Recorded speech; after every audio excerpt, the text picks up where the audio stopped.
Hello, everyone.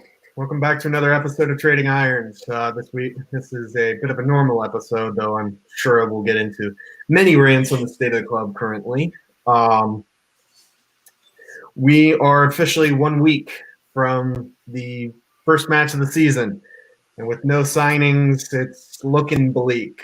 As always, I'm joined by my co-host Irish Tommy, and we have a new guest today. Matt, why don't you go ahead and introduce yourself? Thanks for having me on, especially at such short notice. I'm Matt. Here in Chicago, I kind of run, if you call, the Chicago Hammers, and really looking forward to talking through a few things today, because I think there'll be lots to talk about. And indeed, there is. So when I had Dave on from Boston, who filled in for Tommy, I asked him similar questions, and Tommy and I addressed this when we in our first episode. So I'm going to ask you this. Obviously, it's not looking good right now, but right now, what positions do you think need addressed the most? I don't know if anyone saw some of the Betway Cup today, but fullback for me is screaming out. Johnson started. I think he lasted 26 minutes. Not encouraging. Fredericks came on. Not convinced about Fredericks. On the other side, at left back, it's really a case that Cresswell plays well, then he doesn't play well, so Masuaku comes in. Masuaku plays well, and then doesn't play well, so Cresswell comes in. So that's been a revolving door for a long time, even though both of them are on long-term contracts. So for me, my highest of priorities are fullbacks, really, particularly left back. Okay, would I like some other signings elsewhere? Of course. But with a week to go and nobody on the radar, I'm going to try and keep it simple and just say, can we please have a fullback? Just one. That's it. That's not greedy, is it, lads? That's not greedy. No, not at all. And a couple of things on that, because I wanted to today with Johnson. I mean, assuming he didn't pick up any kind of injury, he didn't seem to. It looked like he just got pulled by Moyes. Now, number one, I mean, that's a worry in two different ways for me. I mean, first of all, I mean, he wasn't playing very well. He was having a tough day. So there's a worry in the sense that if we're talking about having just Johnson and Fredericks to play at right back, and if neither one of them turn out to be good enough, clearly that's a huge problem we're going to have going forward if we don't sign a right back.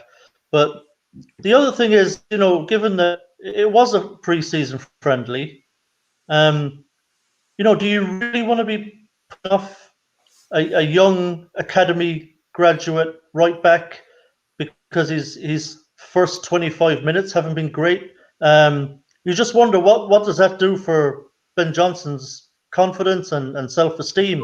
I think that's not something I like to see, if I'm honest, even if he is struggling a bit in the early parts of the game. Yeah, I mean, I think that's fair. Obviously, what we want is young players to be given a chance, and to probably given a real chance. He didn't play well. You would hope that that's a case of because it's pre-season, Moyes just kind of wants to pull him off and put his arm around him and just say, okay, let's see how we go. Yeah, you wouldn't want it to knock him, because obviously he's trying to get himself into the team, establish himself as a first team player. That position probably is the one that's up for grabs the most in the starting 11. But yeah, I don't know. I mean, he did look, at the end of last season, he did look good. He did look pretty decent. So hopefully it's just a blip. But again, with a week to go, yeah, like you said, putting him after 25 minutes, that's not going to do wonders for his confidence.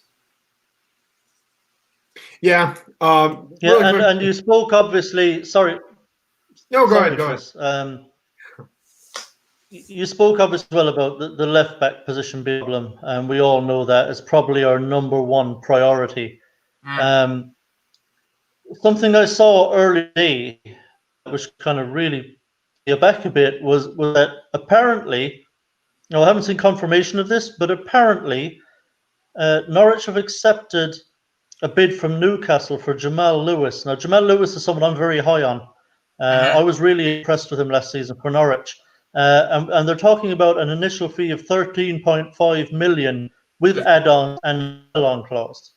Now, to me, that's the kind of deal we should be all over. At that kind of money for a player like Jamal Lewis, who I think looks like he could be a superstar. Liverpool wanted him to be their backup left back to Robertson. Now, that didn't happen.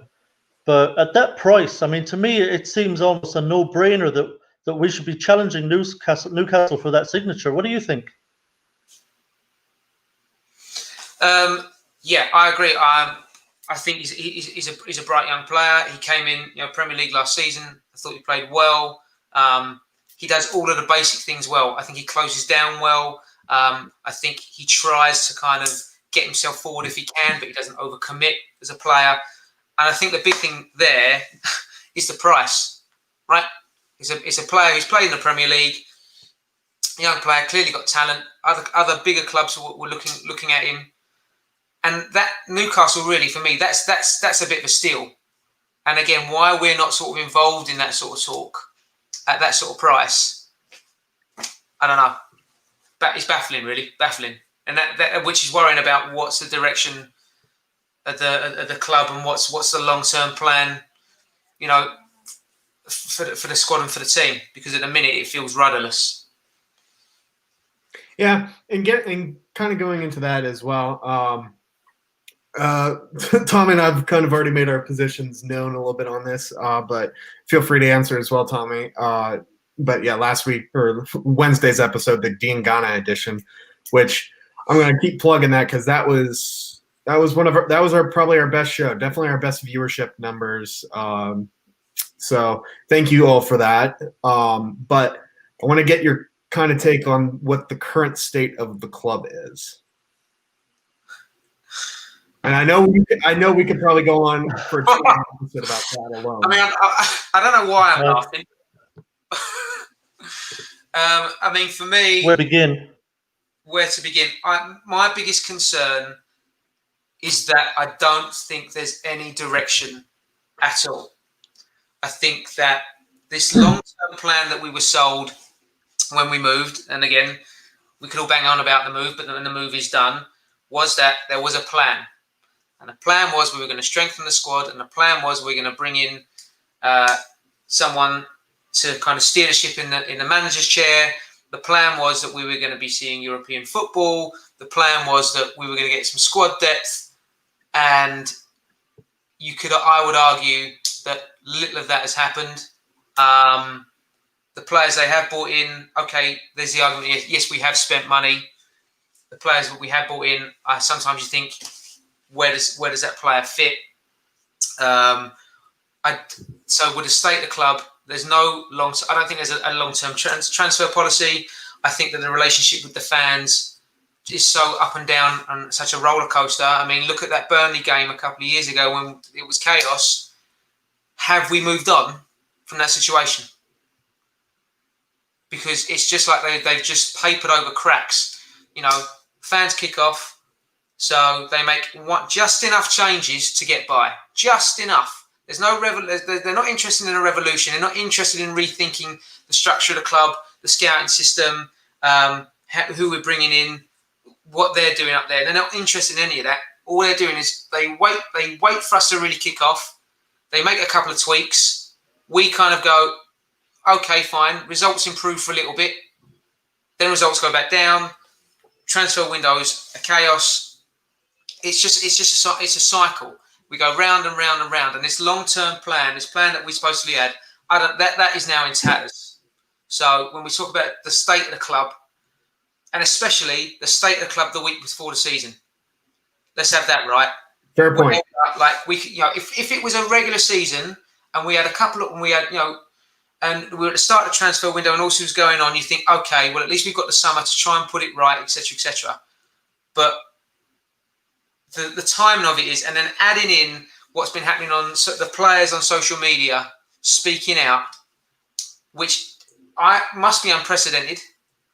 I don't know. I know, Twitter and Instagram are reasonably new, like in terms of like the age of football, the football league. But I've never seen anything like that. And as well, it's not just one player or two players; it's en masse. So there's unrest outside the club from the supporters and the fans. There's clearly unrest internally with the players. The board must know they're under the cosh. So inside and outside, I think we are in serious trouble. Yeah. So if they don't know now, I mean, if they didn't know before, they know now because, obviously, look, they were aware of the protests that happened before the lockdown. They're aware of, I'm sure, of the strength of feeling among the fans with the Diangana situation. There were bullets flying in their direction, but I don't think they were overly worried about it. They'd have been aware of it. But I think the tweet from Mark Noble last night was an artillery shell, and they would absolutely have noticed that. And then, like you say, other players weighed in. It was liked by Declan Rice. Masako weighed in. Wilshere weighed in. Haller liked it as well, I think. So Wilshere, clearly, this is not just the fans that respects him. Yeah. Yeah. So this has been really ratcheted up now. Clearly, the squad players themselves were very unhappy with the sale of Diangana as well, and they're also aware that no one's come in. They're also aware of the talk that's coming down from the club and being leaked that we have to sell to buy. Now, my opinion of this is first of all, I mean, the hashtag is going around. I'm sure you've seen it, Matt. Where's the money? We've been in the Premier League 9 straight seasons now, and for a club in the Premier League to have no transfer funds, something has gone badly wrong. You have to be a badly run club to not have transfer funds in a summer. Clearly, every other club does. Even if the market is depressed, other clubs, and I don't mean your Man Cities and Liverpools. I mean clubs in and around us spending money. So clearly, something is very wrong at this club. We already knew that. I'd like to really know the nature of the finances, see what the hell is going on. But clearly, the players aren't happy about this either. And I think basically what's happened with Diangana is we were in a position where we have to sell to buy. They wanted to sell the likes of Anderson and Lanzini, Masuaku, Wilshere, trying to get these players out of the club and off the books, but nobody wants to buy them. No bids are coming. The only bid we got was the 12 million with add-ons from West Brom for Diangana, and it was the only show in town, so they jumped on it and they took the money so that they could at least release some transfer funds to Moyes. And it really shows what an absolutely shambolic situation that we are in right now. Yeah, wholeheartedly agree. And then for me, obviously, if someone's missed it, Gradient Diangana has been officially sold now. But just minutes before the Diangana sale was confirmed, we were linked with Tarkowski of Burnley. And we bid 20 million for that, and now apparently today we bid 27 million for him. I don't think that this is a legit at all. I think that because doesn't Burnley rate him at 50 million? Yeah, I mean this to me. Basically, go ahead, Tommy. Go ahead. So basically, look, I think they were interested in him. I think Moyes likes him. Seems Moyes type of centre back. So I think there was genuine bids that went in. But 20 million is absolutely derisory. That was never happening. James Tarkowski has England caps. Okay, he's highly regarded. He has a 50 million pound release clause, and last summer, Burnley rejected 30 million from Leicester. So to go in with 20 million is a laughable bid, frankly. Even, like I say, even in this depressed market. Even 27 million, if it's true that we've gone back in with this second bid of 27 million, it never had a chance. There's absolutely no way Burnley were going to accept a bid in that kind of region. It was a joke. Listen, just because we sell players for less than under their value doesn't mean other clubs are mugs. Sullivan's a mug. Burnley's chairman is not a mug. He knows what Tarkowski is worth, and you're not getting him for that. And to be honest, that's dead in the water now, because X tweeted not so long ago that James Tarkowski and his wife just don't want the move anyway. They want to stay at Burnley. So it's dead in the water anyway. But even if he was a player who'd have been willing to join us, those kind of bids are not going to cut it. For anyone that realistically wants to buy Tarkowski, if you want to be serious about it, you're going to start your bidding at upwards of 30, and you might get him for 40. Yeah, and you and I were talking about this before, Tommy. For me, what I think that whole situation is I think it was a way to it was an attempt at appeasement of the fans. Like, oh, see, we're gonna use the money. We're going to try and use the money, but it just doesn't make sense to go in on a player that we're bidding half price for, and then on top of that, we haven't made 27 million this window. Where did the rest of that money come from? Because that doesn't make any sense to me. Because you were just telling us that you're dead broke, and from the player sales that you've had this summer so far, it's only in the range of 20 million. So where did this other 7 to 10 million come from? I mean, I would say, well, two things. I would say, one, I think, first of all, the money should be there, right? For a club our size that's been in the Premier League that long, we should have some sort of transfer fund, some sort of kitty. Okay, let's not, I'm not saying we should have 50, 60 million to spend every summer, but there should be some sort of kit, especially when you've got like Newcastle putting in, bids of 13.5 million. Like, where's our money? Two, that Tarkowski bid, let's have it straight, is a smokescreen. They've had an absolute nightmare PR-wise, the club, and so they've panicked and thought, okay, what can we do to try and show the fans a bit of ambition? I know, we'll pick a good, talented young centre-back and we'll stick in a Mickey Mouse bid for him, because 20 million or 27 million sounds like a lot. And it is a lot of money, and it's a lot of money to a club like us. But for a player like that, like Tommy said, it's peanuts. It's nowhere near the mark. So that is a smokescreen. They are just reacting to the fans. And again, when we talk about the PR side of it, putting Diangana all over the West Ham media, and having Haller say things like, "I can't wait to play with him this season," and having that photograph of him and Bowen together, and saying, what an attacking, that was officially from the club 3 days before the transfer has gone through. And they must have known. There's no way at a club like that somebody doesn't say, listen, hold off on that because there might be things happening. It's just, again, it's come back to the state of the club. It's disjointed thinking. It's a mess. And so they've had a PR disaster. The fans quite rightly are upset. And so this Tarkowski thing is it's a smokescreen. They're just trying to again, paper over the cracks, cover us off. And the fact as well that someone like that doesn't want to leave Burnley to come to West Ham. That's telling in itself. Honestly, that is.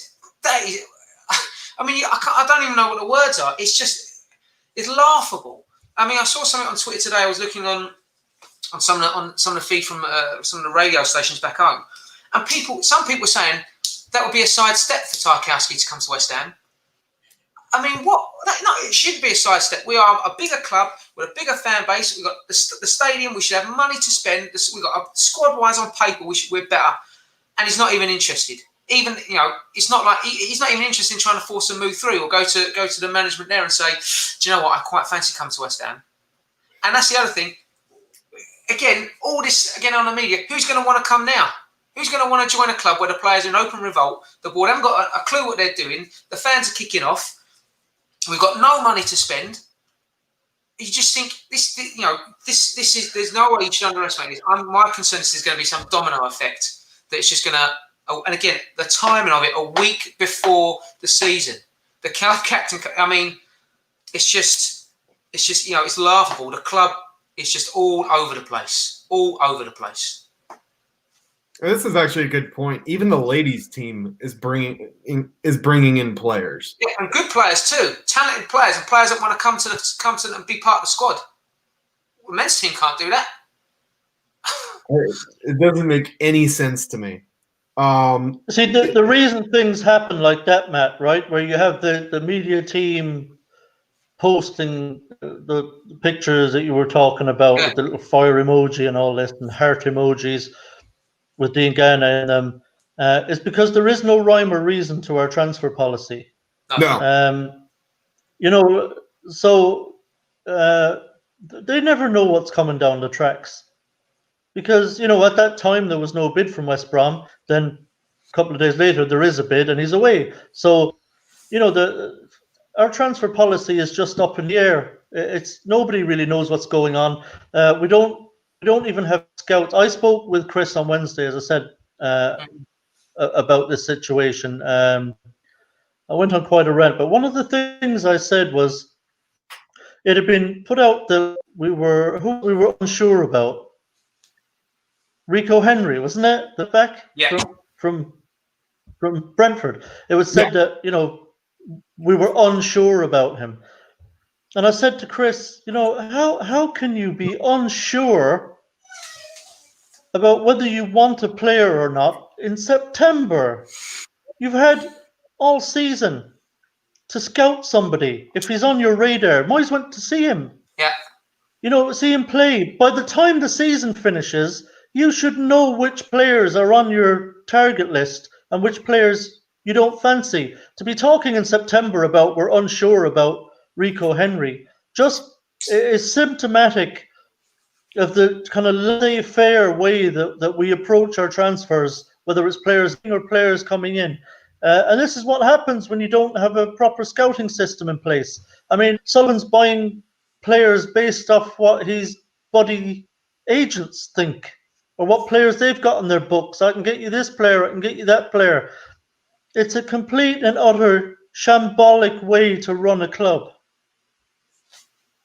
Yeah. And then the other thing on top of that too, they've on X's podcast, they've mentioned this numerous times about how David Moyes has basically killed the link of us bringing in the likes of, like, for example, Anthony Robinson, because Moyes watched one match and didn't rate him. And I think that is more systemic from the fact that we don't have a transfer network. So he has to limited time to go and check out players. So if they don't have a good game, he's not for us. Right. It's almost like exactly. Like going back in the day when Redknapp would base a lot of his scouting off videotapes that he would get sent by agents. It's basically the same thing. Like, again, so you look at, you know, what was happening at the club 20 years ago, 25 years ago, and that's really, it's just like we've not gone anywhere. And again, with the scouting system, this was a problem that was being talked about a year ago. I like this. You know, it was just this is what we were talking about a year ago, and there's no direction, there's no future planning. It's just all short term. I mean, the thing with the Diangana bid is Tommy's right about the turnaround there was so quick. There wasn't like rumours or being linked with. It happened. He was gone and out the door, which is why it now looks, you know, Mickey Mouse, because the media team had 3 days beforehand been, you know, fire emojis and heart emojis. So that just shows how desperate we are for cash, that someone turns up with a half decent bid for a talented young player, and we snatch their hand off. The deal's done. He goes for his medical. He signed and is in the shirt 2 days later. You just think, and again, the other thing is that then who's going to come in? Who's going to come in? We talked about it earlier about, you know, fullbacks here. Losing Diangana is definitely a blow to the squad. The other thing is that we're not being linked with anybody realistic. And, you know, the money should be there for that to happen. The money should be there for us to look at young talented players, especially from the Championship, which again was supposed to be a strategy that Moyes wanted to bring in young, hungry players. He did it with Bowen. You know, we've done it with Antonio. Like, this was supposed to be the plan going forward. And now we've got no money. We can't even go fishing around in the lower leagues. Yeah. Yeah, I mean, And you have to wonder, like, how bad exactly are our finances? Because we've been selling players. Any player we can get rid of, we've been getting rid of. Yeah. So obviously, got rid of some already before Diangana even. Okay, we didn't get much for him. We got rid of Hugo. We got rid of Vegetti. Roberto. So All sold at it last. seems to All sold at last. Roberto. Yeah, I mean, it seems to me, we're just desperate to get any players off the books we can. Their wages off books. So we might not know the half of it. I mean, I really worry. I do. I mean, I would love to know exactly the state of our accounts, because right now it looks like they must be very bad if we're even selling players very cheaply just to get their wages off the books. Yeah. And I think the thing is as well is that, again, we haven't learned our lesson, because it was getting Andy Carroll's wages off the books that were a big problem last time. It was getting Chicharito's wages off the books that were a big problem. Again, this cycle, you're right, Perez. It's just a cycle of making the same bloody mistakes time and time and time again. Overplaying players. I mean, Wilshere is still there. I sort of saw the irony where Wilshere came out and said, about saying, "Oh, it's sorry to lose Diangana, etc., etc." Without being funny, if Wilshere is on good money at West Ham, he's the sort of player we should basically, in my opinion, be forcing out the door so we can keep the likes of Diangana. Yeah. So, listen, we've got to part ways. Your wages have got to come off the books. You're not playing anyway. I would say anyone that's of the opinion that even if he gets fit, which is not going to happen, that he's going to start in a team, I can't see it. That's the sort. We should just be. Again, there should be some sort of policy where, like, we've got to be a bit more ruthless. Instead, we're selling players at a loss, a Jetty at a loss. Hugo at a loss. Hugo, a big loss. So we can't even. They can't. If you're running any business like this, where you're buying in whatever, and then you're selling it at a loss, you'd be in serious trouble. If you or I or whatever was doing that at work all the time, you'd be shown the door. So I just don't think, we just make the same mistakes over again with wages and length of contracts and whatever it is, and now we're really, really stuck in the shit. Yeah. To that point, I want to give everyone an update in terms of the Excel sheet. As I was talking to you guys before, we are up to 73 players that we have been linked with this summer. 11 of those being frees or loans, and then we have had 16 players linked out. 4 have obviously been confirmed. Right now, though, I'm actually going to show everyone this. I keep teasing the Excel sheet, but I've never really been able to figure out how to do the share screen until recently. So I will go ahead and show everyone what I have been working on this window. You've done more work than a club. Yeah, I really do feel like I have. So this is the master spreadsheet in terms of the players in the yellow boxes are frees or loans, and then reds are the players who have been confirmed to be going elsewhere. And then obviously this is the outs with Yeti, Roberto, Hugo, and now Diangana, all confirmed to have been sold. So this is what I to a degree, you are right. I feel like I have done more work than the club, and it's literally just collecting information from Google, basically. I mean, it's if you look at that, there's that list of names. Is there anyone on it that we're seriously going to get, or that we're seriously linked with? Seriously linked with no, but I was telling Tommy before you hopped in the lobby, there is one person that I think is the most West Ham signing ever, would be the most West Ham signing ever. His name is Jean-Claude Boulogne. He's a player at Benevento Calcio, which is a recently promoted side in Serie A. Mm-hmm. The issue is, though, is that he's 26 years old and is currently on a 2-year-long loan spell at the Italian second tier. And again, like Tommy was saying earlier, how comes we're linked with some random lad, on the other side of the world when the likes of Everton are making signings, the likes of Newcastle are making signings, players at Burnley don't want to come.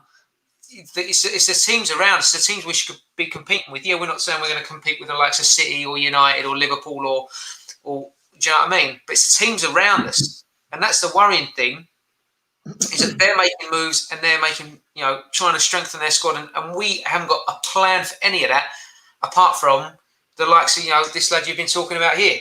So we're just gonna get left behind again. Yeah. I mean, not only have we not strengthened, but we've weakened the team. Yeah. We've sold Diangana, and we now have one recognised striker on our books in the first team, which is Haller. Anyone else who's going to play up there is not a recognised striker. It's someone who's been converted from the wing. So we're weaker. The teams in and around us are strengthening. Villa bought Matty Cash. Mm-hmm. Newcastle are in for Jamal Lewis. They're trying to get a deal done with Ryan Fraser, and they're trying to do a deal as well for Wilson. So, I mean, if they get all three of those over the next few days and they have those available against us, you'd have to be worried, especially given what we saw today against Bournemouth in the Betway Cup final. Plus Lanzini limped off as well, so that's probably another injury. He was holding like the top of his leg, so that seems like some kind of a thigh strain. Yeah. Great. So I'm genuinely very, very worried now. Very, very worried. I was relatively optimistic even a week ago that we'd be okay. Wouldn't have a great season, but we'd be okay. But looking at the players today and given what's happened in the last 24 hours on social media, the players clearly are not happy. And to me today, they did look kind of demoralized. So I'm genuinely very, very worried about relegation now. Yeah. I was saying in the American Hammers TV family chat through our group chat on Facebook. Right now, somehow West Ham is not even in the top 5 in terms of favored for relegation, even after the Diangana sale. Sheffield United are given better betting odds to be relegated than we are. I'm like, I might go and put a $5 on West Ham to be relegated at this point. You just think as well. I mean, Tommy's kind of touched on it there. Again, the players must have come in the changing room today, and or they've been texting each other over the last 24 hours about how they're feeling. They must be demoralised at seeing a young player go, and clearly a squad player that was well liked, a player that they were all excited to have as part of the team. So they must be demoralised. They're fed up. I don't think Moyes has actually said anything publicly about the transfer or how he feels, because it'd be interesting to get his take on it. Whether that GSB are just going to put a muzzle on him, who knows? But yeah, it must be crushing to come back. Pre-season game. Let's kind of get ourselves ready. Let's get everyone kind of up for it, etc., etc. And then we've lost a talented player who's liked by the squad. We've played poorly today. Lanzini's hobbled off injured. The young lad Johnson. I mean, there's done nothing for his confidence to be pulled off after 25 minutes. And part me would be happier if he had taken a slight knock, or he had a slight twinge and it was just a safety thing rather than just yanking him. So you think, a week before the season, why I think I am like Tommy, I am worried, is because there's no time to turn it around. We're about, next week we start. And next week we could be starting against a Newcastle side who are bringing in players that we should be going for. So, I mean, that's concerning. They've got you look at the feel around sort of their club, and that's a club as well that's had plenty of plenty of trouble over the last few years, and talk about a club that's also badly run. But we must be entering the season, and we must be the team or the squad with the lowest morale. Now, whether that's all doom and gloom, I don't know, but it's not. It's a rough start. I don't think it's doom. Yeah, I mean, and when you look at teams like West Brom and Leeds have just been promoted or are strengthening as well and are spending money. When you start to look at the table now, look, I know the transfer window hasn't closed yet, but as things stand right now, when you look at next season's 20 Premier League teams before a ball is kicked, you start to look and you start to really struggle to find 3 teams that might be worse than us. Yeah. I would say as well, it's that the big thing for me coming into this season is that we dropped an awful lot of points from leading positions, right? I think it might have been 26.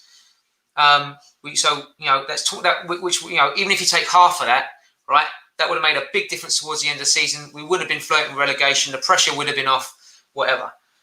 So for me, what you'd be looking for is that the players to come in with a bit more kind of mental toughness, a bit more steel in the team. A bit more kind of we made some slip ups last season. It cost us a lot of points. But if we can just kind of strengthen ourselves mentally, come in with a positive attitude, that won't happen. So you look at what's happened over the past 20. That need or that to have that positive attitude coming in and that mental fortitude looks to be in tatters. I mean, part of me feels that honestly we're lucky that Noble will be there because I reckon he'll be speaking to the players as a group and telling them the truth and saying, now we've got to do what we've got to do on the pitch because the fans are kicking off. The board are selling players we don't want to get sold. So maybe it will bring the squad together in a time of crisis. Yeah. But I don't think there's any middle ground. I think it's going one way or the other. Either we play together as a unit and it brings the players together and almost unites the players against the chaos that's happening in the club, or it's going to knock everybody's confidence a week before the start of the season. Yeah. I mean, listen, the fans are kind of uniting behind the slogan, support the team, not the regime. And I think the players are going to kind of end up taking a similar approach. I think if, like you're saying is true, I think that this could be a unifying thing and bring the players together saying, listen, we agree with the fans. We are with them 100%, but we have to show them that we can do it on our own as well. We don't want these guys, but if we want them to sell, we have to stay in the Premier League. Yeah, 100%. I mean, the idea that we would go down, and if we went down with the sort of wage bill that we've been kind of talking about, or the finances that appear to be in tatters where we've got to sell to buy, obviously it would kill us. It would kill us. We would probably go the way Leeds have gone, and disappear out of the division for. I'm just very fearful right now. I hope you're right, Matt, and that we get the response we need from the players. But my strong suspicion right now is that morale is very low. Clearly, players are very unhappy with the sale of Diangana. They're aware of the state the finances are in. We haven't signed anyone. All I've seen is players leaving the squad. This player's at training today, gone tomorrow. This player's training today, gone tomorrow. And I've seen that happen 3 or 4 times now, and no new faces are arriving. I think the morale is very low. And I think actually one of the most affected players from the sale of Diangana will be Haller, because he was waxing lyrical about Diangana after the Ipswich game. He got 3 assists. He laid on goals for Haller. Haller tweeted that he couldn't wait to link with him all season. Yeah. And then he's out the door. And Haller must be thinking, Jesus Christ. He must have been fancying 10 assists from Diangana next season, And now he's gone. And so I just think morale is very, very low. And it should be. We'll find out next Saturday, but I'd be amazed if it wasn't. Yeah. I mean, in all reality, this team has every right to be demoralized. just because the board has really shown that they really don't care about the players. So the team is basically thinking, why should we try our hardest? Why should we fight for another contract for better wages? Because it's just going to be the same old. I think when it comes to players' fight, I mean, like I said, my only real hope is that, because the fans are upset, and I think that's probably what prompted Noble's tweet last night, which got, well, last time I checked, it was over 50,000, almost 80,000 right, like now, which is again is unprecedented. Is that Mark Noble first and foremost is a West Ham fan, and he's lucky enough that he's been able to play at the club he loves.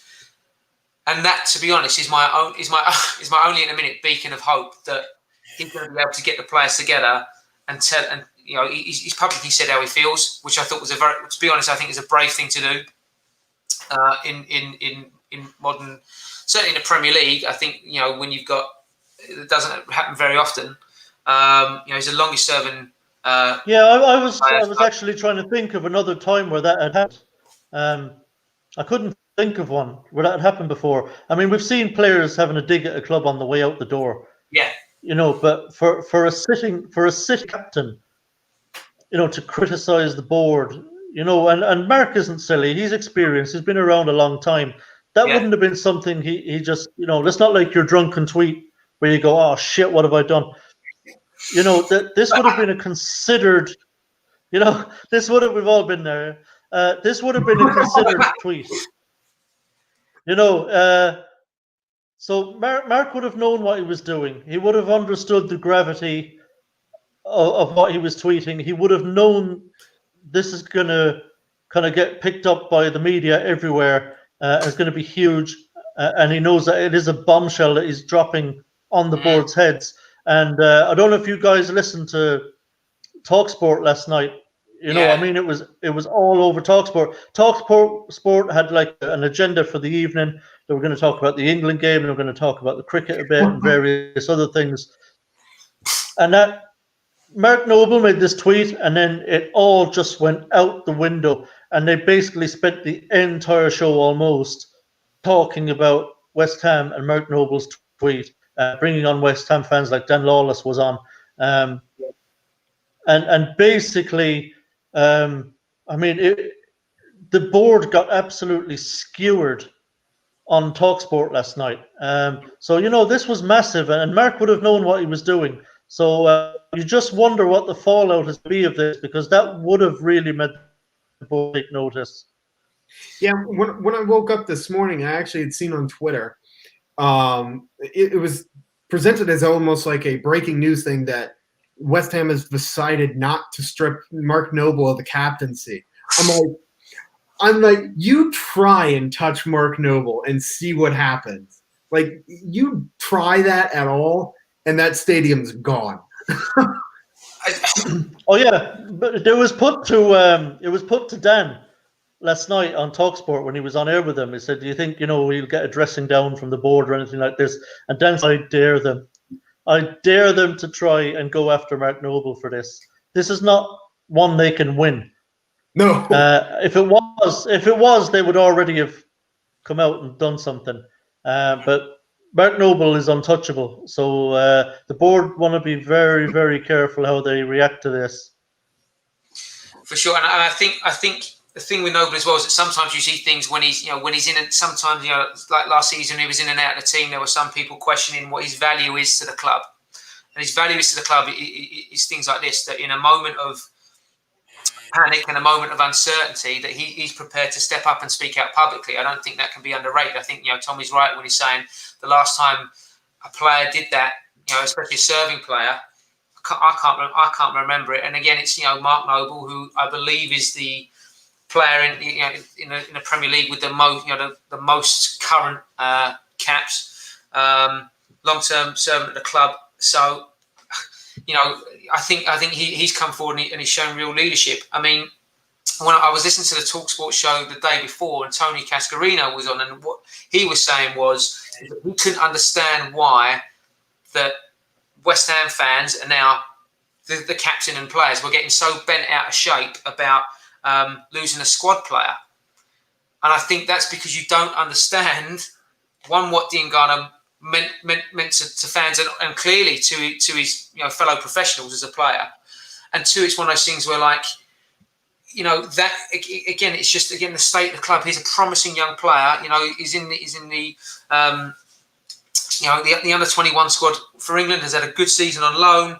He's excited to come back. Was sent on loan to improve himself, right, and to get regular game time and come back. So all this about it's just a squad player and it's like it's beyond that. Like I feel that when people make that sort of comment, they don't understand the club, and again the long-term frustration I think that the supporters have with the three idiots in charge. So it would be next week. I mean, when people are trying to make, I was having this discussion with people earlier about trying to make predictions about what might happen next week, as performance on the pitch or what have you. I thought going into the season, I fancied us against them. I don't think they're anything special. So for us to then turn up and maybe Diangana might not have started the game. Okay, fine. But again, it's that morale thing. It's that coming into the season, starting off on the right foot. So you just worry for that first game, and we've been torn apart really today. We didn't play well at all. That kind of was to be expected. I bet the players had no interest in that game today. No interest, and I'm not questioning their professionalism. But who wants to go to work the day after? Some of your mates have been sacked, and people are really pissed off with the way the boss is running the show. No one, nobody. So that was to be expected today. So I'm not overly worried about that result today, but I do worry about kind of the long-term effect season. Because I mean, clearly Diangana is highly rated by the other players. As a player, and it's obvious that he was very, very well liked as well. Declan Rice, has known him for a long time. Grady been at the club since he was 10. Yeah. So when Declan Rice arrived when he was 14, Grady was there. They came up through together. They had a very good relationship. Every player at that club really liked Grady, and thought highly of him as a person and a player, and felt like he has a big, big future and was going to go on and do really good things at West Ham.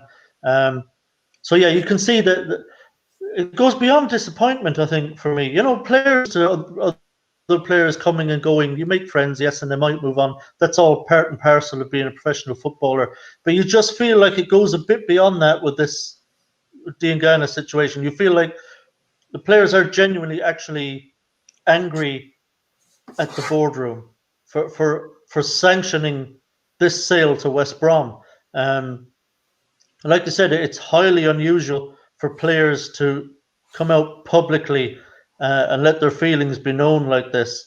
So this is ratcheted up, I think, in the last 24 hours. I mean, obviously there was a lot of fan anger before that, and a lot, GSB was number one trending on Twitter and all that. But this is different now. And I'll tell you what, Matt, like, if we've got a really, really horrible start to the season. We've got Newcastle. Okay, on paper that's winnable, but the next 6 are horrible fixtures. So if we've got barely any points to show at the end of that, and we're on the table, I mean, Christ knows how this is going to end up. It's extremely lucky for Sullivan and Gold and Brady that there aren't going to be any fans in the stadium, because I think this is so bad now. If we were losing games as well on top of all of this, that the fans in the stadium would make the Burnley situation look like a picnic.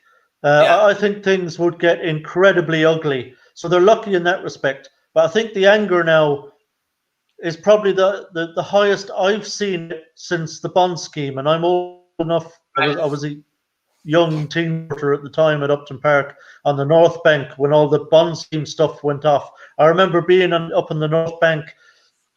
Can't remember who we played.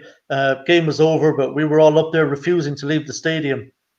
And there was a sit-in. There was fans on the pitch and stuff. It took the police and they had to use dogs and horses and everything to get us all out the stadium. And there was a hell of a lot of anger then, and this is the worst I've seen it since then.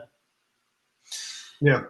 Yeah, I mean, I would agree. I think it's one of those things that you're right. I mean, they are the board are dead lucky that there's no fans there next week, because to be honest, I think that it would, with the players already feeling bad about the start of the season, whatever else, I would say we're almost lucky, because I think, should we, if we concede early next week, I think the fans will get get straight on. Not the players' backs, because I think the fans have got a lot of respect for the players. I think that, really the board, if the board could have just not sold anybody or bought anybody in, we probably would have been okay. Making Souček permanent, fantastic. Trying to get people back to full fitness, fine. They've really, really ballsed it up. So that you're right, they are dead lucky there's no fans there, because there would be. I think there'd be loads of protests, and should we concede early, which with the fullbacks we've got, who knows, that you'd think that there could be real unrest on the opening day of the season. And again, for us to start the season like that, and that Newcastle game, and then the fixtures after that are not very kind to us at all, So you just think, you'd like to try and get off on the right foot, as everybody would, and start the season off positively. But and without fans, we might have a chance. I don't know. Yeah, I agree entirely with what you just said a while back about we weren't looking for much. Me and Chris were talking on a previous show, and we were both agreeing that, and I had said, basically, if we kept the squad together and literally just signed a first choice left back, and we'd have Grady Diangana and we'd be starting on left midfield, give Ben Johnson a chance to prove himself at right midfield. I said, if we just did that, brought in a first team left back all summer, then I would be fine with that. So to find ourselves in this situation now is kind of crazy, really. I mean, we were talking, let's say we got Jamal Lewis. Mm-hmm. We're obviously now, we're talking about 13.5 million up front, and we signed Jamal Lewis. He's our new left back. We go with Grady in left midfield. We go with Ben Johnson right back, give him a chance to prove himself. After that, Moyes can do what he likes. He can bring in, if he doesn't like Balbuena, fine, he can bring in another low knee or whatever, or cheap centre back for the bench as a backup. He bring in a backup striker, cheap on the cheap or a loan. I don't care, really. I think I would have said we have enough now going forward that we should be okay. But even that apparently isn't even doable. And again, one of those things where you think, all of a sudden, if we're chucking out 20 million or 27 million bids for Tarkowski, well, if the money's there for Tarkowski, who I rate really highly, I think is a good player and would be an excellent signing for us, but in my eyes, isn't an immediate desperate need. Well, if we've got 20 million or 27 million or whatever it is for that player, why have we not got half of that to bring in a decent quality fullback? I just, again, I know we're almost talking in circles again. The policy, what's the direction? There must be, you think at the club, there must be a war room somewhere where they've got players names written on a whiteboard, or and they're moving names up and down all the time, and they're keeping an eye on the transfer market. And it's just, in the end, it's like, we're getting outbid by a similar sized club. We're not even getting outbid because we're not even putting a bid in for the players. Yeah. And then on top, and then you add into this. Yeah, by the time we even probably get around to looking at players, they've signed for somebody else. Yeah, because we've got no scouting system.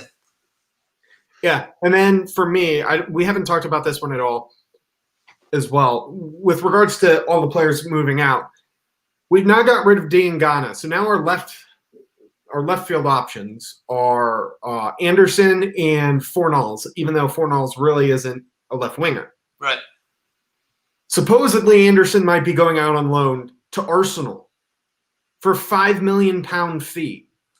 So if that happens, our only option at the moment is going to be Fornals, who isn't even a left winger. Well, now that can't happen, right? then I had, and partly if if we wanted to get really conspiracy theory, tinfoil hat time, is that the club really want to play Anderson because he was a big money signing. He's Brazilian, so there's a bit of glamour there. When he came in, everybody thought he was going to do, he's going to really do the business for us. So if you want it to be really conspiracy theories, they pushed out, the other player who was really going to compete for the spot. So now that is Anderson's spot basically all season, whether he plays well or not. Because you're right, for me, Fornals plays out wide, he kind of gets lost a bit. He needs to be in the mix and be in the middle of it. He hasn't really got the kind of pace that Diangana and Anderson have to play out wide. So you think, now almost Anderson has to play there. And if there's any truth to these Arsenal rumours, and if he was to go, I mean, it would go from bad to worse, because I was kind of all set that, that Anderson would start and then we would see how we go and then, et cetera, et cetera. But now, I mean, there's no way he doesn't start, and he doesn't start regularly, because we're now, again, and that's another position in the squad. We talk about squad depth, and it's going to be a long season, and who knows what's going to happen if we go back into lockdown or players getting injured or whatever. That position is paper thin, and that means on the entire left side now, you've got two fullbacks who basically don't know what day. Sometimes you don't know what a day of the week is. You've got Anderson, whose form has been really, really up and down. I'm really hoping that he can come in, fresh start, new season. But that entire left side of the field for me now is a real worry. Is a real worry. And like Tommy said a week ago, that wasn't something I was really, all I wanted was a left back. Yeah. And now it looks like that entire left side of the pitch. It's just, teams are going to look at that. Other teams are going to look at that, and they're going to be rubbing their hands. Right, get down that wing and get at him, because Anderson won't track back and defend. That's not his game. And Masuaku can't read. I do quite like Masuaku, but he's not a left back. And Cresswell's so up and down, who knows? So they're going to be rubbing their hands. They are rubbing their hands. Yeah, and then like you said, with squad depth, Alex had said that a lot of the Portuguese youngsters, Caruso, Xande Silva, and the likes of them, are going to probably be going out on loan for this season. It means we're not going to have any coverage behind Haller with a distinguished striker. We'll have Antonio, but he's not an out-and-out striker. So we'll need a striker, unless we move Masuaku to left wing, which point we're light on left backs, despite being terrible there anyway. We're going to need a left winger. We're going to need a center back. We need a right. We need 5 players potentially, and we're not willing to spend any money. Well, look, at the moment, it looks for all the world like, given that Johnson was hauled off after 26 minutes today, we go into the new with Cresswell and Fredericks. So, that doesn't bode well. It really doesn't, because we how many times last season we just get skewered down the flanks, and it looks like we're in for. So Maximin is probably looking at this thinking, "Fucking, I'll have some of this." Of course he is. He brought us a new one last season, and that's all. Like you say, Matty, that's all teams have to do every week is just target us down the flanks. Yeah, I would say tactically, the week before you're playing West Ham, it's going to be it's really straightforward. Just get us, run us, try and put balls in behind us. So you just think, we're not. And that's a concern, is that you think on paper we look the sort of system we play. We could be straightforward to beat. Now, but again, it's going to be, if Anderson is going to be the guy on that left wing, he's going to have to be told he's going to have to come back and get up and down, the sort of thing that that Diangana would do. Diangana, I think, because he was a youth player, he loved the club, he wanted to put in a shift. Right, same with all those players that have come through the ranks. Anderson hasn't done that in the past. Now he's got to do this almost presents an interesting opportunity for him. Is that he's got a chance now, if he really, really wanted to, and he really wanted to come in, he could make that position his own, and he could really endear himself to West Ham fans. It's just a case of does he want away? Does he want to go back to Italy? Does he want to go on, to head off to Arsenal or somewhere else? Maybe he didn't have a great season last season. But if you wanted it, if you really, really wanted it, he could make that position. He could make that position. He really, really could. So I don't know. So much uncertainty that a week before. Yeah, that's the worst part. Yeah, what's your Go ahead, Tommy. So, Matt, just right. What's your gut feeling, Matt, for next season? Do you think we'll still be just about okay, or would you be as worried as I am, looking around to see if there are three worse teams? I'm genuinely really worried that we're going to go down. I really am. No, that's before the transfer window opens. 2 weeks could change things for me if we get some good signings in. But right now, I'm really, really worried that we're a relegation side. And I think after those first 7 games, it's entirely possible we'll be rock bottom. It's difficult. I think when you look at the way we were playing at the end of last season, we had some good results and we were playing well, even though, like we said, Antonio was kind of forced into this striker's role. Even though we still were playing kind of Cresswell at left back, we ground some results out. We played really, really well, and we did it. But we didn't. I think there was that thing where with a game to go, we were mathematically safe. So everyone was like, "Hooray, success!" I think we've got to remember how close we came. I would say the only reason I am worried, and I'm particularly worried about the morale of the players coming in and the effect that this is going to have on them. If I'm trying to be hopeful and look on the bright side, it'd be 2 things. One, the 2 things that really affected our season last year was Fabianski getting injured, and then sticking with Roberto over and over and over when it wasn't working, and Pellegrini not being brave enough to pull him, because we talk about confidence. That lad's confidence was shot. Apparently, he's gone to Spain and he's had an absolute fantastic season where he's been. So who knows what's happened there. So if that hadn't happened, we would have been all right. And again, this fact that we lost so many points from leading positions, if we could knock that on the head. So part of me thinks if we could just avoid some of the silly mistakes from last year, and if Fabianski can stay fit, the negative side is we haven't strengthened where we needed to strengthen, which is a concern. I think other teams, like we said, will look at this and just think, okay, we can get at these and we can punish them.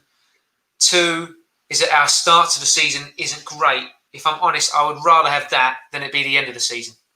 True. I think if we were turning the season on, but one of the problems, of course, you're talking about conceding too many goals, many of them silly goals. Yeah. Unfortunately, we've got all the same players, going into this season. So I don't see how the root cause of that, just hasn't been addressed whatsoever. And I don't see why we should expect it to be any different next season as things stand. Because, like I say, the back 4 is going to be pretty much the same. Midfield will be the same. We don't even know if it's going to be Heller or Antonio up top.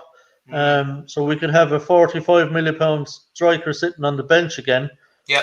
It would be hard to drop Antonio after what his exploits would be after the lockdown, the final few games. So as things stand, nothing really has changed as regards our ability to stop conceding silly goals or the amount of goals that we concede, which is why I'm pessimistic. Yeah. I think I'm probably. I think to be honest, sorry, Matt, just as a secondary point, sorry. No. It's a good point. This is the point. It's a good point. I think that you're right. We have got a lot of the same players that buggered it up last season. I'm really just hoping that, if we can avoid the sort of that run of games when Roberto was in goal really killed us. If we can avoid the sort of these silly mistakes, we're dropping 26 points to drop is shambolic, possibly. But I think the reason I think I'm siding with you is that it is those same players, and coming, and again, like we said earlier, coming into the season, we knew where we needed to be strengthened up.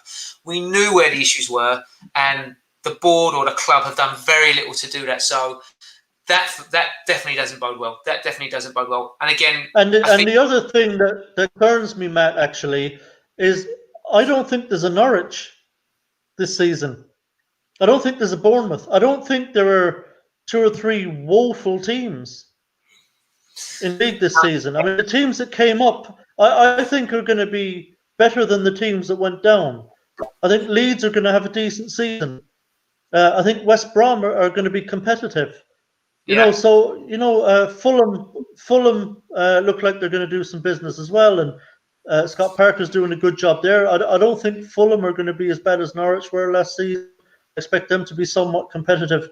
So that's another problem that we're going to have. Yeah. Last season we were lucky. There were 3 worse teams. I'm not convinced that there are 3 worse teams this time around. Again, don't know why I'm laughing. I think that's worrying. I think you can't. I mean, you'd say looking at it, the way that we're gonna start the season, as a squad, start the season mentally, start the season with a run of games in, is not good. I mean, that comment there that John just put up, we are the Norwich next season. I think that's probably harsh, but not too far off though. Yeah, but you just think, will there be 3 worse teams? I don't know. You think. I'm not sure what West Brom will do. I'm not sure what Villa will do, but the bigger, we shouldn't even be having this conversation, right? We should, especially what we were told when we moved the ground, what we tell ourselves every year when we bought, what we told ourselves when we bought in LA, what we told ourselves when we bought in Anderson, even what we told ourselves when we bought in Joe Hart, we bought in Chicharito, even what we told ourselves, you know what I mean? Is that we tell ourselves every season, it's going to be all right, we're going to be okay, we're going to be okay. And actually, I would say me entering this season is probably the first time where I'm just like, I don't know, maybe we finished 15th. Whereas I think last season or the season before, I thought, maybe we can crack top 10. Yeah, maybe, maybe 12, 11, 10, we'll probably be around there. Maybe 9 if we're really good. This season, I think the big difference, at least for me, is coming in, is that I am more pessimistic for the reasons we've outlined, for sure. And particularly, I think it's a good point. Yeah. Who's going to be worse than we are? I don't know. I think there probably are teams who will be worse. But again, you look at what so there'll be a surprise. Look what Sheffield did coming up last season. No one could have predicted that. They were solid all the way through. Villa spent a lot of money and were terrible for long patches, so you can't tell. But for me, coming in as a West Ham supporter and having watched them go through this over and over, as I felt in a long time. Yeah. And I mean, look, I just think, obviously, look, if we're down there are going to be other teams down around us, because the 20 teams, somebody has to be down around there in the bottom 6 floating about. But I just think, it's going to be very, very, very close down there. I don't think anyone's going to be cut adrift at any point. No. I think the table down there will be really, really condensed. I think the bottom 6 will be incredibly condensed. Yeah. Going into those final 10 games. I expect going into the final 6 games, all 3 relegation spots will still be there to be avoided. Yeah. I don't think anyone will be relegated with 4 games to go even. No. I think it's going to be a dogfight right to the end. And I really, really worry about us. Yeah. Well, I'm glad I came on today, lads, because now I might just go throw myself off the roof. I mean, spoken to you two. Don't do that. But I think part of the problem. I mean, look, I always think, Matt, it's good to try and get off to a good start. Yeah. It kind of sets that. That's why teams, I think, who've come up and have done well because they got off to a good start. Yeah. They got points on the board early, got their confidence up. And they're excited, and we're able to push on from there. The teams that have been promoted and have really struggled and have gone, sunk back are the ones that have started off badly and have, been behind the ball right from the off and just weren't able to recover the points or their confidence. Yeah. And looking at our first 7 games, if we're in the relegation zone, possibly even rock bottom after those 7 games, which seems entirely likely that we'll be in the relegation zone after those first games. Suddenly, we're going into our 8th game. Our schedule kind of eases up a little bit after that. But suddenly we're going into game 8 talking about it being a must-win game.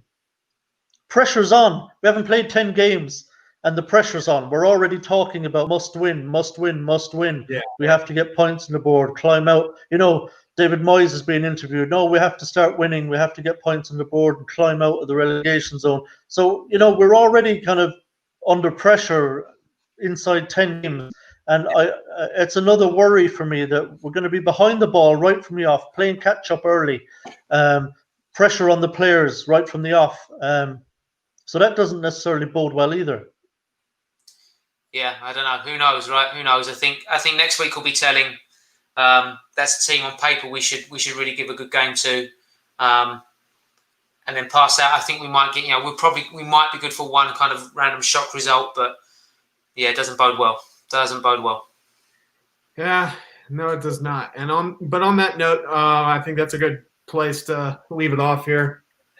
I want to thank everyone. Just before we go, Absolutely. Chris, I think, was it Orange United or someone in the chat? I don't know if they're still in there. They asked me earlier where in Ireland I'm from. So I just want to answer. I'm from Tipperary. There you go. But living in Kerry. So if you're still there, I wasn't ignoring you. I did see it. But yeah, as always, thank you everyone for joining us in the chat. Thank you, Tommy, as always, and thank you, Matt, for coming on and joining us. Of course. I don't know what the next week is going to hold. Obviously, we had our first emergency stream with regards to the Diangana drama, and it does not look like we're close to players leaving or coming in at this point. So don't know if there will be a need for an emergency stream this week. If not, then we might be doing. Chris, you never know. Exactly. Roll the dice. But next week we're gonna have a Trading Iron show probably on Friday, and then Saturday after the match will be the return of the post-match streams with Tommy and I. So a lot of West Ham to talk about in the next week. Don't know if it'll be any good or not. There will be plenty. It's West Ham. There'll be lots to talk about. There will be more than enough. Yeah, I meant good news or bad news more. But as always, again, thank you for joining us, guys, in the chat. Thank you again, Matt and Tommy. And until next time, come on, you Irons. Come on, you.